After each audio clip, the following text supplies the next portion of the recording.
Durkheim's The Elementary Forms of Religious Life, published in 1912, is one of the foundational sociological texts. In Elementary Forms, Durkheim defines religion as a unified system of beliefs and practices relative to sacred things, that is to say, things set apart and forbidden, beliefs and practices which unite into one single moral community called a church, all those who adhere to them. Some religions have notions of the supernatural, while others do not. Some have spiritual beings, while other religions do not. But two characteristics true to all religions, according to Durkheim, are beliefs and rites oriented towards sacred things.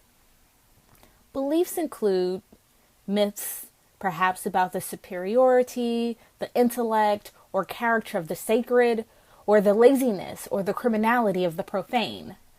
Rites are practices and actions, particularly practices that maintain distance between the sacred and the profane. Before proceeding, it is important to make note of a key point.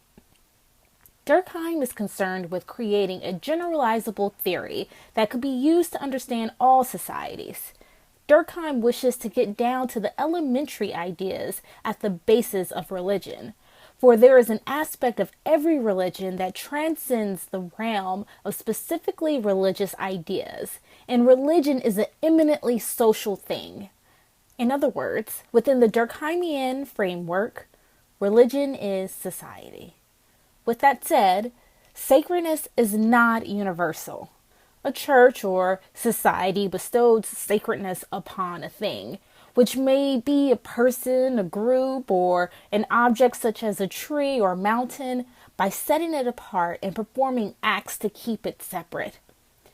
What is sacred to one group may be insignificant to another. Similarly, what is sacred today does not have to be sacred tomorrow.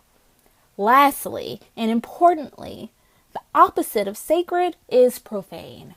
The profane is that thing from which the sacred is set apart. In Elementary Forms, Durkheim discusses the rules for engagement between the sacred and profane. The sacred can freely handle the profane, but the opposite is not allowed.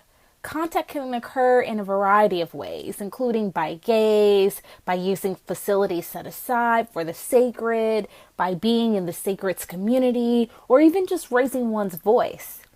Likewise, when the profane steps out of bound, when they touch or make contact with the sacred, they are punished to discourage others from making such a mistake.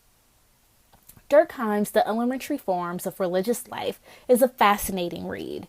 As Randall Collins writes, Elementary Forms lets us see our own society through a new lens and discover the rituals that create our own beliefs and moral boundaries.